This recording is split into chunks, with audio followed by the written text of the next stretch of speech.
The night the Huntresses arrived was the kind of night that swallowed sound. Snow fell in thick, whispering sheets, burying the mountains in a cold, merciless hush. Miles away from the nearest town, Ethan Hale, woodworker, war veteran, and reluctant hermit, was finishing the last strip of cedar on a chair when the wolves began to howl. Except, they weren't wolves. The howls carried something else. Structure, rhythm, a calling, almost musical but sharpened by teeth. Ethan froze mid-stroke, every instinct in him flaring awake. Then came the pounding, urgent, forceful, on his cabin door. When he opened it, the storm blew in with them. 5 women stood at his threshold, cloaked in black silver hides, eyes glowing like embers beneath the moon's reflection. Their hair dripped with melting frost, their breath steaming like predators who'd run for miles without rest. They moved with the quiet precision of trained fighters, except for one. She stepped forward first, chin lifted, gaze pinned to his like she'd known him long before this night. "We need shelter," she said, "now." Ethan hesitated, because people didn't look like this, didn't move like this, didn't carry the kind of danger that hummed around them like electricity unless they came from very dark places. But her eyes, something in them knocked the breath from his chest. He stepped aside. The moment they entered, warmth seemed to recoil from them. His cabin felt suddenly too small, too fragile. The women examined every corner, window lines, exits, shadows, like they were preparing for a siege. The one who had spoken stood closest to him, close enough that he could see the faint streak of silver cutting across her eyebrow, like a scar kissed by moonlight. Then one of the others whispered sharply behind her, voice a low growl he wasn't meant to hear. "I saw him first." It wasn't jealousy, it was something stranger, claiming, as if Ethan Hale, a man who had spent years avoiding people, was suddenly prey, or treasure. The leader didn't look back, though her jaw tightened. She offered Ethan a slow, assessing glance, the kind meant to measure both threat and worth. "You're wondering what we are," she said quietly, reading him like an open book. Ethan didn't answer, because he was wondering something else too, why his pulse refused to slow, why the air felt charged, and the snowstorm outside suddenly seemed like the lesser danger. The Huntresses removed their cloaks. Beneath them were leather-stitched armor plates lined with claw marks that didn't belong to any animal Ethan had ever seen. Their hands were bruised, bloodied, trembling with exhaustion. Whatever they had been fighting, it wasn't done with them. A distant roar shook the trees outside, low, monstrous, furious. Every huntress froze. The leader turned to Ethan, stepping so close her breath brushed his cheek. Her voice dropped to a tone that held no room for refusal. "If we stay here, you need to understand what you're inviting in." Ethan swallowed. "Then tell me." Another roar thundered, the kind that made his bones vibrate. The huntress leaned in, eyes burning like the storm's hidden fire. "It's tracking us, and now that we're in your home," she paused, gaze flicking briefly to the one who had whispered about seeing him first. "It will track you, too." The wood of his cabin groaned as something massive pressed against the outer wall, snow falling from the rafters. The other huntresses drew their blades, curved, silvered, etched with symbols that pulsed faintly like living veins. Ethan backed up, heartbeat hammering, every instinct screaming. "What is it?" The huntress didn't answer immediately. Instead, she stepped toward the door, pressing her ear against the wood, her silhouette sharp and fierce against the flickering lantern light. The creature outside snarled, claws dragging slow, hungry lines across the planks. Only then did she turn to him, eyes locking, warning, pleading, daring. "It's something we were never supposed to hunt alone, and tonight we're not sure if even a pack is enough." She drew her blade. The others followed. Snow sifted through the cracks as the creature's weight shifted, breath heaving, waiting for its moment to strike. Ethan stood there, heart pounding, trapped between fear and a pull toward these impossible women who'd crashed into his quiet life like a storm wearing human faces. The huntress nodded once. To him, not her pack. "Stay behind me. no matter what happens. But Ethan didn't move, because in the flicker of the lantern flame, he saw something change in her expression. Surprise, conflict, something dangerously close to recognition.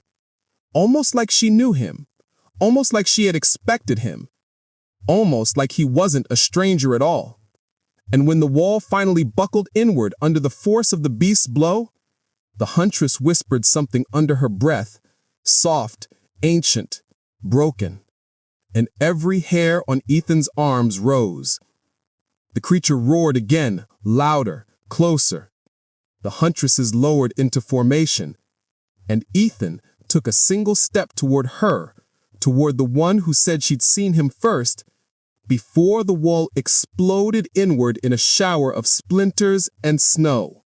The world shattered in a roar of splintering wood and feral rage as the wall gave way, the storm crashing into the cabin along with a creature that did not belong to any forest on earth. It moved like a shadow and bound, towering, its hide shifting with an oily shimmer that devoured the lantern light.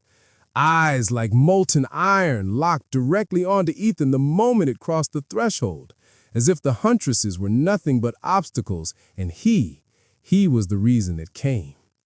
The leader reacted first. She vaulted forward, blades crossing in a flash of silver as she intercepted the beast mid-lunge, forcing it back with a snarl of effort. Her pack surged beside her, each strike a thunderbolt, each movement the culmination of years living in the deadly geometry of combat. Yet the creature barely flinched, its roar splitting the air, its claws carving trenches into the floor as if the wood were wet clay. Ethan should have been running. Any sane man would have run. But something inside him, something buried, waiting, humming with a strange familiarity, held him rooted. His breath froze, his vision pulsed at the edges, and an echo rose in his mind, a memory he didn't recognize but felt like it belonged to him. A circle of fire, a voice whispering his name before he ever existed, a pact sealed in blood and light. The creature slammed a huntress into the wall, knocking the breath from her. Another darted beneath its swing, driving her blade up into its ribs, but the steel glanced off as if striking stone. The leader barked a command, sharp, in a language of fangs and frost, and the pack shifted strategy. Their formation tightened, movement synchronizing until they attacked as one being, one heartbeat. But the creature only grew angrier, its focus never leaving Ethan. The leader noticed. She broke formation, leaping between Ethan and the monster just as it prepared to strike with a force that would cleave a man in half. "Why you?" she hissed under her breath, not to him but to herself. "What are you to it?" Ethan shook his head. "I don't know." "You do," she whispered, eyes flicking over his face like searching for something he had forgotten. "You just don't remember." The creature lunged again, and the leader met it with a roar that didn't fit a human throat. Power rippled through her stance, something primal awakening beneath her skin. Her blade caught the beast's claw, sparks exploding from the impact as she dug her heels into the floorboards.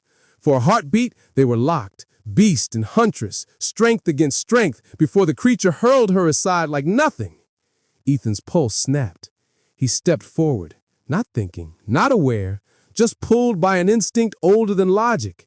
His hand landed on the fallen blade beside him. The metal vibrated, humming like a trapped voice suddenly freed. Symbols along the hilt burned blue, then white, flaring so brightly the entire cabin filled with ghostlight. Every huntress froze. The creature froze. Even the storm outside seemed to still. The leader stared at him, breathing hard, snow melting on her skin. Only the marked can awaken a blade like that. Ethan's mouth went dry. "I'm not marked." "You were," she said softly, "long before you were born." The creature let out a guttural snarl and lunged, but this time Ethan moved with a speed he didn't understand. The blade carved a pale arc through the air, silent, effortless, and when it struck the creature's hide, the impossible happened. The creature recoiled. Not from pain, but from fear.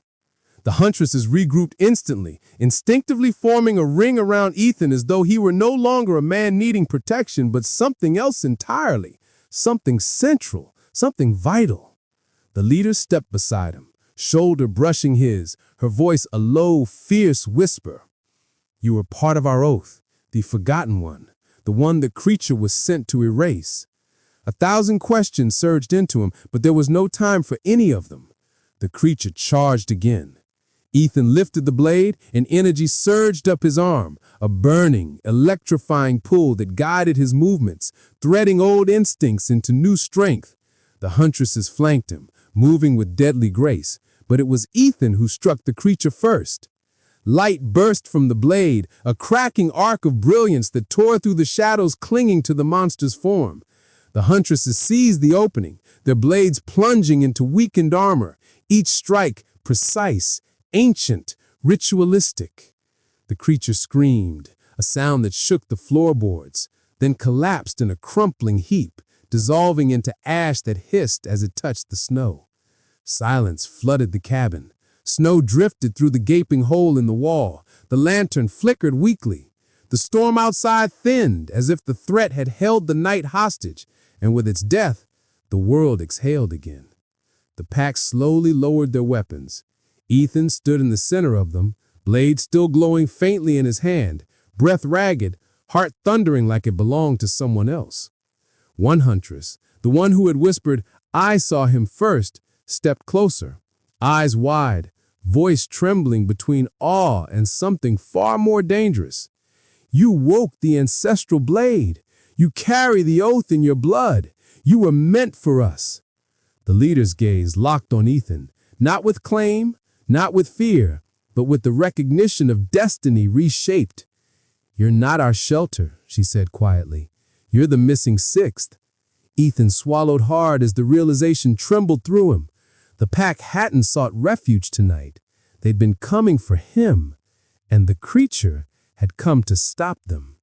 The leader stepped forward, her hand touching the hilt of his blade, her voice a whisper that threaded through the cold air like prophecy awakening.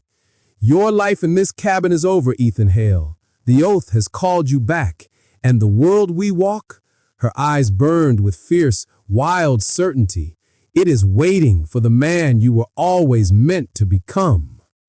Snow fell between them, the storm quieted, and the shadows outside shifted as if more things in the darkness had begun to stir.